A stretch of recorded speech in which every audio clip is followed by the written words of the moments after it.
Hello SSC ২৬, তোমার tension যদি হয় এমসিকিউ এবং এসকিউ, এই ভিডিওটা তোমার জন্য। সো গণিতে যখন তোমরা এসকিউ করবা, একটা মজার জিনিস দেখবা, তুমি যদি এমসিকিউ এর অপশনগুলো বাদ দিয়ে দাও, সেটা হয়ে যাবে কি এসকিউ বা সংক্ষিপ্ত প্রশ্ন। আজকের ভিডিও জুড়ে যে ভিডিওটা নিয়ে আসছি, কোনো একটা যুদ্ধ বা চ্যাপ্টার শুরু করার আগে সবচেয়ে মোস্ট ইম্পর্ট্যান্ট যে জিনিসটা প্রয়োজন, সেটা হচ্ছে অ্যানালাইসিস। তো দেখা যাবে এই যে সেট ফাংশন একটা অধ্যায় আছে, এই অধ্যায়টাতে তুমি যদি মোটা দাগে 60টা অঙ্ক ভালো করে বুঝে করো, তাহলে তোমার এমসিকিউ সব হয়ে গেছে, এসকিউ সব হয়ে গেছে। তাহলে এই যে তোমাকে অ্যানালাইসিসের কথাটা বলছি, এই অ্যানালাইসিসটা কেমনে করে, কিভাবে করতে হয়? এই অ্যানালাইসিসটা করার জন্য পুরো টেস্ট পেপার ঘাটাইতে হয়। পুরো টেস্ট পেপার ঘাটায় বোর্ডে কোন কোন প্রশ্ন আসে, তারপর হচ্ছে স্কুলে কোনগুলো দিছে, তারপর অন্যান্য যে বিষয়গুলো আছে সবগুলো অ্যানালাইসিস করে তোমার এই পার্টটা রেডি করতে হয়। কেমন হয় এই অ্যানালাইসিসটাই তোমার জন্য যদি আমি করে দিই?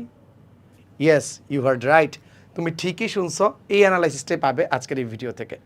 তোমাকে যে কাজটা করতে হবে, পুরো ভিডিও জুড়ে 2-3-4 মিনিটের একটা ভিডিও হবে, আমার সাথে থাকবা, এই ভিডিওটা সেভ করে রাখবা এবং দেখবা তোমার সকল বেসিক ক্লিয়ার হয়ে যাবে, পুরো গেম প্ল্যান সেট হয়ে যাবে। বেশি কথা না বলে চলো শুরু করি। আমাদের অলরেডি এমসিকিউ থান্ডার সিরিজ চলছে। থান্ডার সিরিজের বাচ্চাদের জন্য আমি সিরিজটা বানাইছি, এই পার্টটা বানাইছি এবং কি করছি তুমি যদি একবার খালি বুঝতে পারো, তাহলে বুঝবা যে কী পরিমাণ পরিশ্রমের একটা কাজ করছি, কি পরিশ্রমের একটা কাজ করছি। তো এই যে সেট ফাংশনের পার্টটা আছে, এই সেট ফাংশন থেকে মোটা দাগে 7টা টাইপে আমি ভাগ করছি এবং এই 7টা টাইপের ভিতর এই যে 7টা টাইপ তোমরা দেখতে পাচ্ছ, এইখানে দেখো, টাইপ 1 হচ্ছে ফাংশন ও মান নির্ণয়। কী আকারে থাকে দেখো, আকারগুলো থাকে এফ এর মান, জি এর মান, 1/x² এরকম মান। 2 নাম্বার টাইপটা হচ্ছে উপসেট, প্রকৃত সেট, শক্তি সেট। এটা কেমন থাকে একটু শর্ট নোটে আবার দিয়েও রাখছি কেমন থাকে। পিএ 2n, এই যে পার্টগুলো, এইটা। টাইপ 3তে দেখো তোমার সেটের সংযোগ, ছেদ, পূরক set, A union B, mainly set অপারেশনের যে পার্টটা আছে সেইটা। এরপরে দেখো সেট গঠন পদ্ধতি, তালিকা পদ্ধতি, এটা হচ্ছে টাইপ 4। টাইপ 5-এ গিয়ে তুমি পাবা কার্তেশীয় গুণজ এবং ক্রমজোড়ের যে পার্টটা, এইটা। টাইপ 6-এ গিয়ে পাবা যে শর্ত সাপেক্ষে অন্যয়। ভাই এইটা এসকিউর জন্য মোস্ট ইম্পর্ট্যান্ট, এবার এসকিউর জন্য মোস্ট ইম্পর্ট্যান্ট। 7 নাম্বার টাইপে গিয়ে বাবা ডোমেন, রেঞ্জ এবং এক ফাংশন। এখন এইটা তো বুঝলাম যে টাইপ 1 পড়াইছেন, টাইপ 2 পড়াইছেন, টাইপ 3 বলছেন, এই টাইপগুলোর ভেতর এই পর্যন্তও বুঝলাম। এইটা করতে কি আর পরিশ্রম লাগে? পরিশ্রম লাগে না, বাট পরিশ্রমের জায়গা হচ্ছে এই একটা টাইপ থেকে, এই যে প্রথম টাইপটা আছে, এই প্রথম টাইপটা থেকে তোমার পরীক্ষাতে কয়টা এমসিকিউ আসছে? প্রথম যে টাইপটা আছে পরীক্ষাতে কয়টা টাইপ আসছে? সিলেট বোর্ডে একবার আসছে, বরিশাল বোর্ডে 3বার আসছে, দিনাজপুর বোর্ডে 2বার আসছে, যারা দাখিল বা এই বোর্ডগুলো আছে তাদের আসছে একবার, দাখিল বোর্ডে আসছে। দেন দেখো তোমার চট্টগ্রাম বোর্ডে আসছে 2বার।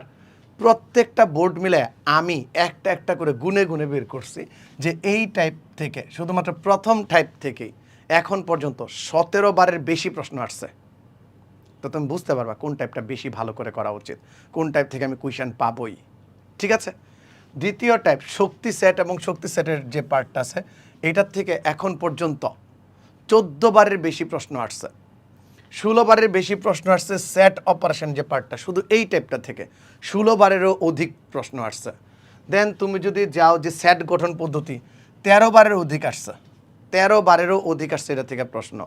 ক্রমজোড়ের এবং কার্তেশীয় গুণজ থেকে মাত্র 5বারের থেকে বেশি আসছে, 5 বা 6বার আসছে বোর্ডের প্রশ্ন। কম্পারেটিভলি লো, বাট এসকিউর জন্য ইম্পর্টেন্ট এটা। এমসিকিউর জন্য লো, এটা এমসিকিউ অ্যানালাইসিস। এমসিকিউ অ্যানালাইসিস এসকিউর জন্য লো। দেন দেখো শর্ত সাপেক্ষে অন্যয় 10বার প্লাস।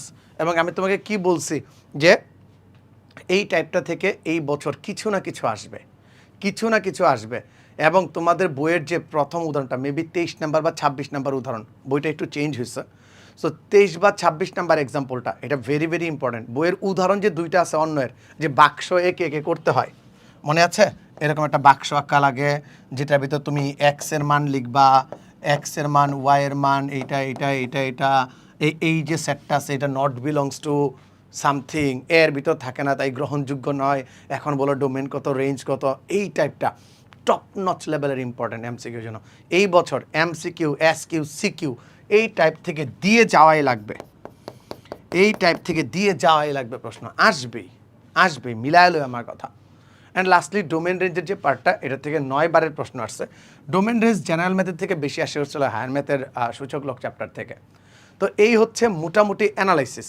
সো তুমি যদি বুদ্ধি করে এই 7 রকমের প্রশ্ন পড়ো টেস্ট পেপার বা অন্যান্য ঘাটাঘাটি করে, তাহলে কিন্তু হয়ে যায় 7 রকমের একদম টাইপ ওয়াইজ। আমি থান্ডার সিরিজের জেনারেল ম্যাথে যেই কাজটা করতেছি, সবগুলা কোয়েশনকে এরকম টাইপ ওয়াইজ ভাঙছি। টাইপ ওয়াইজ ভাঙার পর তোমাদের একটা ছোট্ট রানডাউন দেখাই। টাইপ ওয়াইজ ভাঙার পর কি হ্যাক্স লাগে, কি বেসিক লাগে, কি ক্যালকুলেটর হ্যাক্স লাগে, কিভাবে অঙ্কগুলো সলভ করবা, কোন অঙ্ক থাকে, একই টাইপের একাধিক অঙ্ক ক্যালকুলেটর সহ তোমাদের সলভ করাই দিছি। একদম ক্যালকুলেটর ধরে সলভ করাই দিছি, যাতে একটা প্রবলেমও বাদ না যায়। তো আসি আমরা যেটা নিয়ে আজকে আমাদের ভিডিও অ্যানালাইসিস পার্টটা। এই অ্যানালাইসিস পার্টটা আমি তোমাকে করে দিলাম। আশা করি তুমি ঠিকঠাক বুঝতে পারছো। তুমি কি চাও বা তোমরা কি চাও যে পুরো অধ্যায়ের, পুরো সিলেবাসের জেনারেল ম্যাথের যতগুলা অধ্যায় আছে সবগুলা অধ্যায় আমি এইভাবে অ্যানালাইসিসটা দিয়ে দিই? এটা কিন্তু মনে করো তোমার হয়ে আমি কাজটা করে দিছি এবং তোমার পরিশ্রম, এমসিকিউর পরিশ্রম 80% কমাই দিছে, বাকি 20% তোমার শুধু পড়াশোনা। এরপরেও তুমি যদি ভাবো 7টা টাইপ তো দিলেন, আপনি যদি 7টা টাইপের প্রবলেম সলভ করে দেন তাহলে চোষ হইতো, তাই না? এই কাজটা করতেছি আমরা কোথায় জানো? এই কাজটাই আমরা করতেছি আমাদের এমসিকিউ থান্ডার সিরিজে। এবং সবচেয়ে মজার বিষয়, এটা একদম শর্ট একটা কোর্স। এই কোর্সের ভিতরে এখন পর্যন্ত কতজন ভর্তি হয়েছে জানো? চলো তোমাদের দেখাই। এখন পর্যন্ত এই কোর্সে যখন ভিডিওটা বানাচ্ছি 10,078 জন মানুষ এই কোর্সের ভিতরে আছে। Can you just imagine? 10,078 জন মানুষ এই কোর্সের ভিতর আছে। 10,078 জন মানুষ এই ক্লাসটা করতেছে, কারণ তাদের এমসিকিউ প্রবলেম, এসকিউ প্রবলেম। কোর্সের প্রাইস অনেক কম, ঠিক আছে? এখানে আমরা কি অধ্যায় পড়াবো দেখো। এখানে আমরা কি অধ্যায় পড়াবো? এখানে অধ্যায় পড়াবো ফিজিক্স পড়াবো, কেমিস্ট্রি পড়াবো, math, higher math, biology, BGS, Bangla second paper, ICT, SQ এবং এমসিকিউ সব সলভ করে দিব। চয়েস ইজ ইয়োর্স, ঠিক আছে? অলসো আমাদের এই কোর্সগুলোর ভিতর রেগুলার কিন্তু আমাদের ছাড় থাকে। এই ছাড়গুলো অ্যাভেল করার জন্য তুমি 3টা জায়গায় একটু ভালো করে খোঁজ খবর রাখবা। একটা হচ্ছে আমাদের অফিসিয়াল যে পেজ আছে রেদওয়ান্স মেথডের যে পেজ আছে, এই পেজে তুমি রেদওয়ান্স মেথড গ্রুপে তুমি খেয়াল রাখবা, রেদওয়ান্স মেথড পেজ, রেদওয়ান্স মেথড গ্রুপ। আর সাজন স্যার ইএমপি যে ফেসবুক গ্রুপটা আছে, এইটাতে খেয়াল রাখলেও বা পোস্ট করলেও তুমি আপডেটগুলো পাবা। সাজন স্যার ইউটিউব চ্যানেলেও পাবা। সো আশা করি এই ভিডিওটা তোমাদের সবার ক্লিয়ার, তোমাদের সকল টাইপ অ্যানালাইসিস ডান। এবার পড়তে বসো স্যার, আর বেশি দিন নাই, পড়তে বসো। এমসিকিউ এর পুরো অ্যানালাইসিসটা তোমাদের সামনে আমি হাজির করে দিলাম। তোমরা যদি চাও এই সিরিজটা কন্টিনিউ করি, কমেন্টে জানাও। দেখা হচ্ছে পরের ভিডিওতে। টিল দেন ভালো থাকো, সুস্থ থাকো, টাটা।